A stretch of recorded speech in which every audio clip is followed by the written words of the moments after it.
I used to walk with her. Now I walk alone. We used to marvel at the beautiful houses together. Now I look down at my feet. Each home a grain of salt in the wound. Each house a reminder of what I lost. Even though it hurts, I still find myself continuing our walks. Sometimes pain is good. I'd rather feel the pain of her passing than not feel her at all.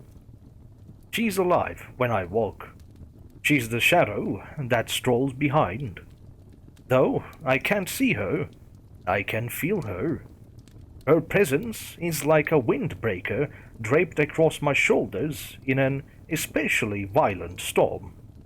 The pain isn't gone, but it's bearable when I'm moving. I can't speak to her, but she's there. When I trip over a root, a hand steadies me. When I veer off course, I feel a gentle nudge. And every day I end up in front of the same house on Jackson Street. A grand home, at least at one point it must have been. The windows are boarded closed. The door is locked. Beware trespasser signs are strewn haphazardly across the tangled mess of the once impressive lawn. I feel her presence strongest here. It is almost tangible, as if she's hiding behind a thin curtain. I call to her, yet she never answers. I reach for her, yet I can never lay hands on her. It is here on my journey where my emotions get the best of me. Every day I come, every day I cry. The neighbors look at me with trepidation, but long gone are my days of caring what others think. I stand there an old man, face in my hands, and weep for the woman I lost. Let them think what they want, but my Lenore was worth every tear. I feel a tap on my shoulder, and look up to see the front door of the house swung wide. Light is pouring out of it, and there she is, my Lenore. I rush towards her and the gaping maw, towards the woman I've lost, the woman who heard my cries and has returned for me. As I barrel forward through the brambles and overgrown weeds, I hardly am aware of the scrapes and cuts. Nor does it bother me that I trip over a hidden bottle and go tumbling face first in the dirt. I sling myself forward with the stamina of a much younger man. And then I am there, standing in touching distance from her. It's definitely her. She's got the same strawberry blonde hair that always tended to leave me breathless. It's wrapped in a French braid with a daisy tucked behind her left ear. She looks younger by nearly 20 years. Her nose and cheeks are dusted with a fine layer of freckles. I begin to giggle like a schoolboy as I remember I once tried to count them. 23 is the highest I got before I found my mouth on hers, and suddenly I have an inappropriate urge to pull her close and continue the kiss in front of God and all the neighbors. Shortly before I do just that, she vanishes, leaving me standing in the front door alone once more. I look around the hallway and notice it's fully furnished. There is no dust or decay. The parlor is in perfect condition. Even more shockingly, I hear someone playing the piano.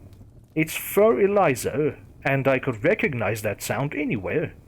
Lenore was playing it the day she died. The Turkish rug leading down the hall looks familiar. The pattern of the wolf howling at the moon, the picture of the ship sailing in rough seas. I know it.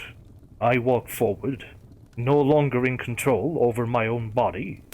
Instead, everything begins to flash in front of me like a movie.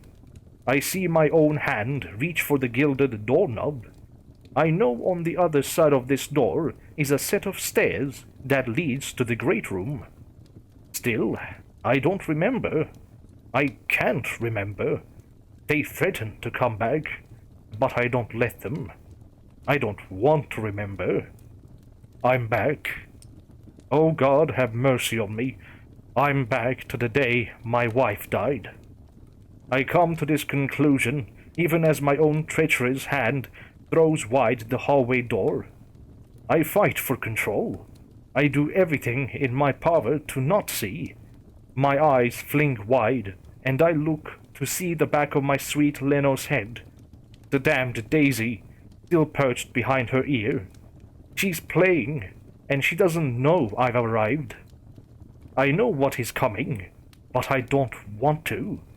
Yet those damned feet, those mutinous motherfuckers keep pushing me forward.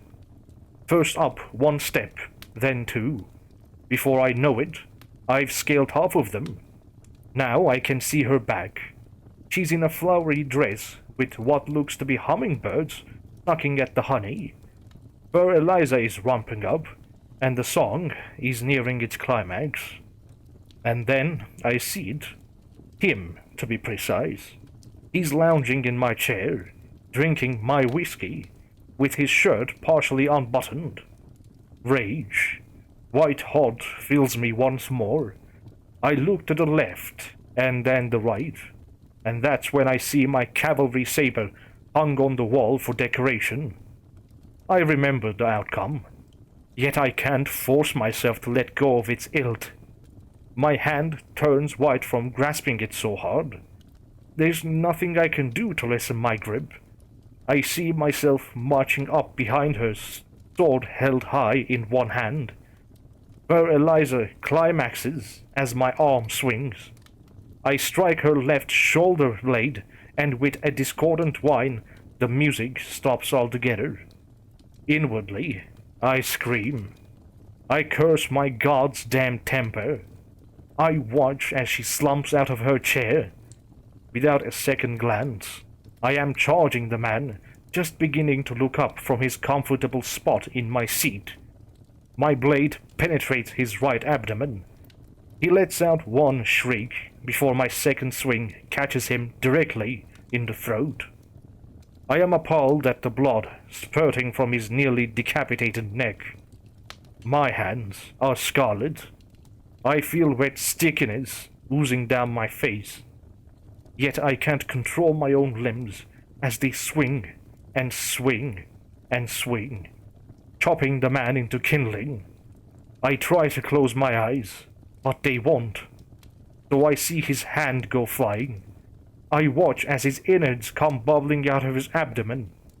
I split his head like a grape and watch his brain matter leak out the side of it.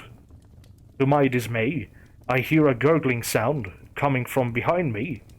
I turn, knowing what I'll see, but powerless to stop it. I look to see my Leno's face towards me, trying to speak.